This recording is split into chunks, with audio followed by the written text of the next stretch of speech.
2 years ago, I had septoplasty surgery. If you're interested in the full journey behind that, you can watch this video linked here. But for this video, I'm just gonna go through the 10 things I wish I knew before surgery. And at the end of this video, I'm also gonna go into the results, how it's impacted my life, and if I would recommend it. Lesson number 1, recovery takes a bit longer than you might think. The doctors will keep on telling me, oh, it's gonna take probably 3 to 6 months to recover. And I was like, what? Like, no way. And then I heard stories of people working like 3 days later after surgery and all this. I thought, okay, doctors were just exaggerating, right? But I'd kind of say they weren't fully. Basically, after surgery, about 7 days later, I had stints out. So 7 days, I was pretty much totally useless. I could barely do anything. Work wasn't going to happen, not at all. And after I had the stints out, the day after, I did go to the gym, which is definitely not what I was recommended to do. And it wasn't the end of the world, but it wasn't great. And the actual reality was that it's probably, I'd say, at least 4 weeks till I was somewhat comfortable being outside, training, doing kind of normal daily life stuff. And it probably took about 3 to 6 months for my nose to no longer be in pain and to be kind of fully normal. Now, that doesn't mean your recovery is going to be like that, but it's just a case of it does take a much longer than you might expect. Don't expect to be back to normal after a week. Odds are it's going to be a bit of a slow recovery curve if it's anything like it was for me. Number 2, drink more water. After surgery, you kind of lose your appetite. It's really hard to eat and drink. And I really regret not forcing myself to drink more water. Being dehydrated is only going to make recovery slower, makes you feel worse than you already do. And I just really wish I just had like a big 2-liter bottle of water next to my bed with a straw to make it easier to drink, and just keep on forcing myself to drink water. Even just small amounts, it would have really helped me out. It would have sped up the recovery. I would have felt a bit better. I really recommend after surgery, make sure you have enough water. Number 3, have something to cover your mouth and nose. Especially during winter, you just get super sensitive after surgery. For me, I lived in Prague. Prague winters are pretty tough, and I had surgery during this time in November. Therefore, it's very cold, and basically, if you can only breathe through your mouth after the first 7 days of surgery, then it kind of sucks. You breathe in this cold air, it makes you feel sick. So I really recommend having a light scarf to have around you, so you can put it around your face. It makes it a bit easier when you're in the house, and especially if you're going outside, have a scarf. Always have it available, especially during winter. It might sound silly, but trust me, it was a real lifesaver having this. Number 4, with my last point in mind, I would recommend avoiding having surgery in the deep winter if you're in a cold country. I know you don't want to miss part of summer, you want to kind of ideally miss the more miserable part of the year, but I kind of wish I had booked the septoplasty maybe more around autumn, before summer, maybe towards the end of summer, not in the heart of winter. It's not end of the world, but if you have the choices, it's just something I would recommend. Number 5, Greek yogurt.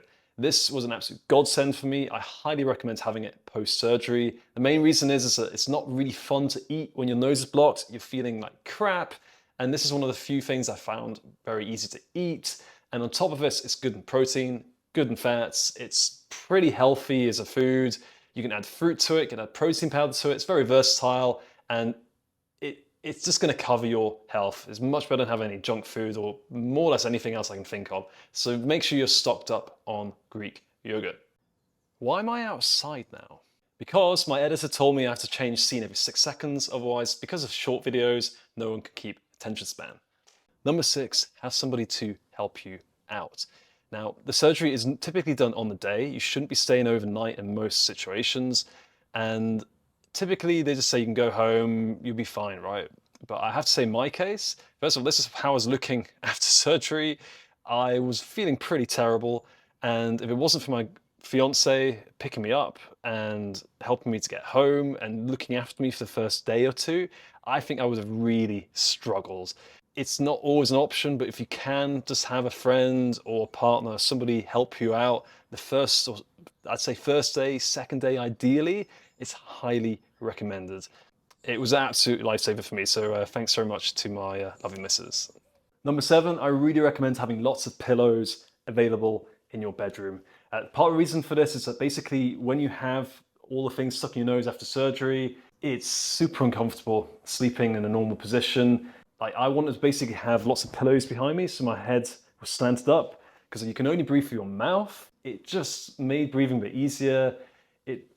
I wasn't so worried about choking or things like this when my head was and my body was kind of in a nice upright position. Find out what's comfortable for you, but at least if you have a few different pillows available, it gives you options on the posture you have when you're in bed. Number 8, I really recommend listening to the doctors. As silly as that might sound, for me, I always kind of take with a pinch of salt. It's like, oh, really? Like, sure, whatever. But the pills they gave me were actually very strong painkillers with very specific timings, limits on how many you should take, with actual quite serious side effects. And I didn't maybe take it seriously as I could have. I could have caused myself real damage. And if I was just to go back in time, it'd just be a case of, okay, do exactly as they say, as prescribed. If for some reason the doctors doesn't give you much information on the pills or what you should be doing, ask them or get a pharmacist to help you out, because some of the painkillers I was on had serious side effects if you did not take them correctly. I was a bit borderline on this and it could have caused me major issues, so just be careful. Number 9, one of the worst things about surgery is the destruction of your gut microbiome. So a lot of times you have to be on antibiotics and this wrecks your stomach, and basically it might be one of the worst side effects of not just this surgery, but nearly any surgery where you're on antibiotics afterwards, because your stomach just can't process things how it used to. There's a large link between our mental health, our physical health, to our microbiome, and if this all gets wrecked by my antibiotics, then it's something you have to be considerate about. So I think the ways to limit this is, first of all, be on a healthy diet long before surgery. So clean up your diet if you can, try and cut out the junk food, the sugar, all this processed food, and try and switch to healthier foods, vegetables, things that are basically better for your microbiome, because then it's going to be a better state in the first place. And then after surgery, try and get back to a healthy diet as soon as possible. Fermented foods, whole foods. It's good advice no matter what outside of this video, but trust me when I say this is one of the biggest side effects that you wouldn't see coming, is a mess up of your microbiome. But if you eat well in advance and you're already prepared for this and you know you're going to eat well after surgery, this will speed up your recovery of your stomach. And then number 10 is that after surgery, at least in my case, I had loads of snot and stuff coming up my nose. It was for weeks and months this is happening, where just literally the first few days after, obviously it's all gauzed up, but once it's ungauzed, about 7 days after surgery, just stuff is just constantly coming out. You're thinking like, is this right? Is this, what's going on? Is this okay? And in my case, it just seems to be a natural process. It's something no one ever talked about, but yeah, weeks after having loads of just random snot on my nose all the time, it's pretty gross, but I'm just telling you exactly how it was. And it probably didn't go to normal in terms of like snot production, things, just random things being in there, parts of the stitch from the surgery and all this sort of stuff. It probably took 6 months, maybe longer, before finally I was just like, okay, like I feel like my nose is totally normal, basically. So just be aware of that, don't freak out, and I'm pretty sure you'll be okay. Now let's go into some of the results and some of the data. So if you're still watching this video, respect, you have an attention span. So now we're going to go into the really cool stuff. So actually the results, what it did, and my recommendations. So a quick question, right? Does it change how my nose looks? Now I'm going to show some older videos of me and then videos post the surgery, and basically my nose looks the same. It's still not fully symmetrical. My face isn't fully symmetrical. That's probably because of the nasal breathing I was having prior to surgery. How you breathe will impact how your face develops. I noticed, because if you watch my video with nose expert Karen Parker, she talks about this. Literally, a nose expert can look at someone's face and be able to say what's happening.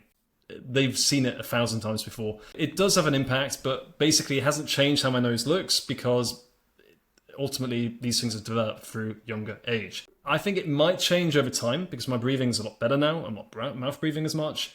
But don't expect your nose itself to change much in terms of shape. It may have some subtle impacts on your facial structure and your nose over time, but so far it more or less looks the same. So that's just something to cover off. Sleep quality, I've got quite a lot of interesting data on this. So basically the year prior to my surgery, was here, this point here, which is a very low point. My sleep was a shit show. Basically the year before, my average score was 77, which is not very good. And a good score on Garmin, for the record, was about 80, ideally 85. Year before, very poor. Obviously my sleep score was terrible during surgery because I wasn't sleeping very well. Prior is a little bit up and down. Now, interestingly, after surgery, it bounced back up, but you can kind of see, on average, it is higher than it was before. My highest scores were here, and then I'm having scores here. These are all very in line with my highest scores. So basically, there's a noticeable difference in my sleep quality after this event.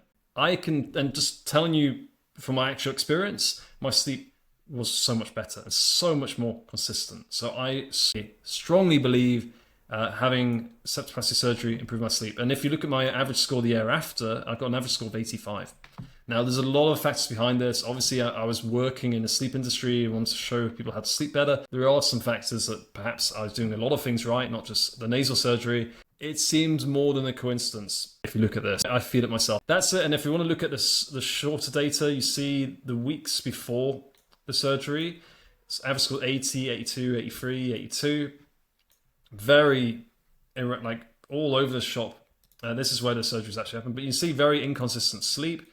And then literally as soon as I go after surgery, very consistent. Look at this compared to all of this before.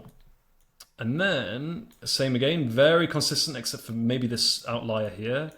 This is pretty consistent too. If you compare it on that, I think there's a hugely interesting case around its impact on sleep. And obviously the benefits of sleep are enormous, so the improvement of my quality of life, pretty high.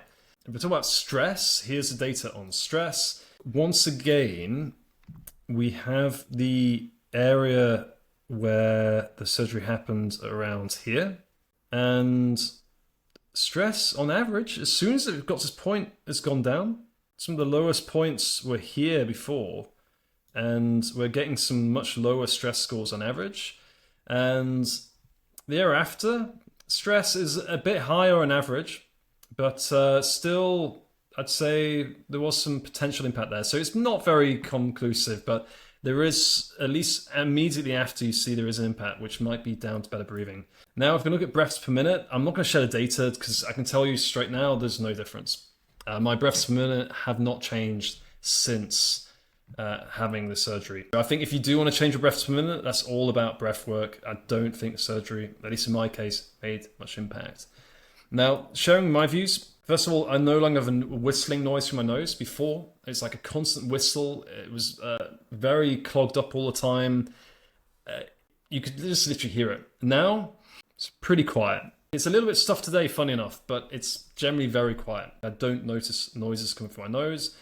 I'm mouth breathing a lot less. I very rarely catch myself mouth breathing. Now, some of this has been via active importance of trying to breathe, not breathe from my mouth, but having a working nose really helps, which I must add, my nose has not been stuck once since surgery. This is the coolest thing, okay? I used to have a blocked nose nearly every time I had a cold. I would have I have a blocked nose maybe 10 times a year, 15 times a year. Now, 0.